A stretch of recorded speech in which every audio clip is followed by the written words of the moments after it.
नमस्कार दोस्तों। गणेश संकष्टी चतुर्थी व्रत प्रत्येक मास के कृष्ण पक्ष की चतुर्थी को किया जाता है। भाद्रपद मास के कृष्ण पक्ष की चतुर्थी को किया जाने वाला व्रत भाद्रपद संकष्टी गणेश चतुर्थी व्रत कहलाता है। इस चतुर्थी को बहुला चतुर्थी भी कहते हैं। इस व्रत को संकट नाशक चतुर्थी कहा गया है। भादो कृष्ण चतुर्थी सब संकटों की नाशक, विविध फलदायक एवं संपूर्ण सिद्धियों को देने वाली है। इस व्रत के प्रभाव से सभी प्रकार के विघ्न दूर हो जाते हैं। यह सब कष्टों का नाश कर धन की वृद्धि करने वाला व्रत है। इस दिन एकदंत गणेश जी की पूजा करें। भाद्रपद मास गणेश चतुर्थी। राजा नल की कथा। पार्वती जी ने गणेश जी से पूछा कि हे पुत्र, भादो कृष्ण चतुर्थी को संकट नाशक चतुर्थी कहा गया है, अतः उस दिन का व्रत किस प्रकार किया जाता है, मुझसे समझाकर कहिए। गणेश जी ने कहा, हे माता, भादो कृष्ण चतुर्थी सब संकटों की नाशक, विविध फलदायक एवं संपूर्ण सिद्धियों को देने वाली है। पूर्ण वर्णित विधि से ही पूजा करनी चाहिए।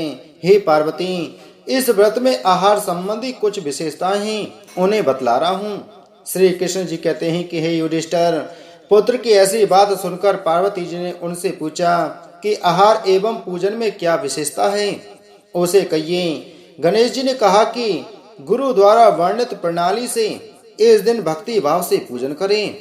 चतुर्थी के दिन प्रातः नित्य कर्म से निवृत्त हो तो व्रत का संकल्प करें। तत्पश्चात रात्रि में पूजन और कथा श्रवण करें। पूर्व काल में नल नामक एक पुण्यात्मा और यशस्वी राजा हुए। उनकी रूपशालिनी रानी दमयंती नाम से प्रसिद्ध थी।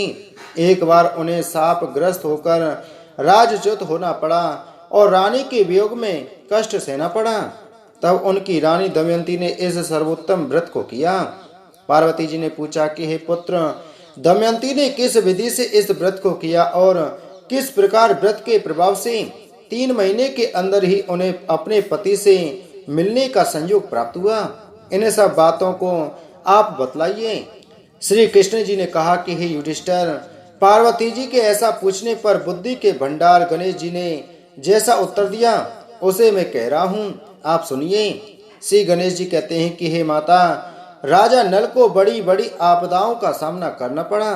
हाथी खाने से हाथी और घुड़साल से घोड़ों का अपहरण हो गया। डाकुओं ने राजकोष लूट लिया और अग्नि की ज्वालाओं में घिरकर उनका माल भस्मात हो गया। राज्य को नष्ट करने वाले मंत्री लोगों ने भी उनका साथ छोड़ दिया। राजा जुए में सर्वस्व गवा बैठे। उनकी राजधानी भी उनके हाथ से निकल गई। सभी ओर से निराश और असहाय होकर राजा नल वन में चले गए। वन में रहते समय उन्हें दमयंती के साथ अनेक कष्ट झेलने पड़े। इतना ही नहीं, उनका उनकी रानी से भी वियोग हो गया। तत्पश्चात राजा किसी नगर में काम करने लगा, रानी किसी दूसरे नगर में रहने लगी तथा राजकुमार भी अन्यत्र नौकरी करने लगा। जो किसी समय रानी और राजपुत्र कहे जाते थे, वे ही अब भिक्षा मांगने लगे। तरह तरह के रोगों से पीड़ित होकर एक दूसरे से विलग होकर कर्म फल को भोगते हुए दिन बिताने लगे। एक समय की बात है कि वन में भटकते हुए दमयंती ने महर्षि सरभंग के दर्शन किए।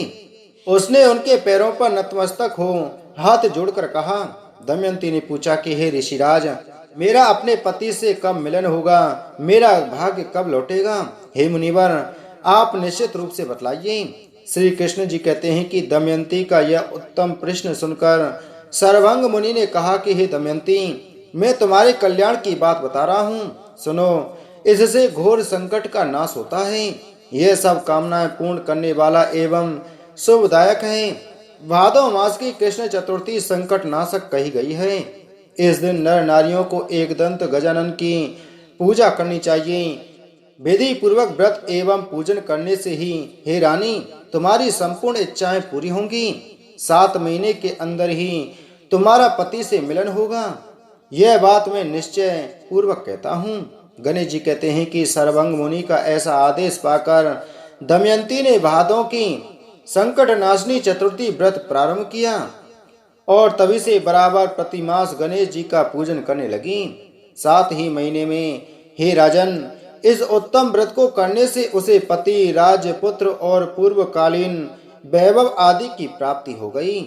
श्री कृष्ण जी कहते हैं कि हे प्रथा पुत्र युधिष्ठिर, इसी प्रकार इस व्रत को करने से आपको भी राज्य की प्राप्ति होगी और आपके सभी शत्रुओं का नाश होगा, यह निश्चय है। हे राजन, इस प्रकार मैंने सभी व्रतों में उत्तम व्रत का वर्णन किया। यह सब कष्टों का नाश करता हुआ आपके भाग्य की वृद्धि करेगा। जय श्री गणेश।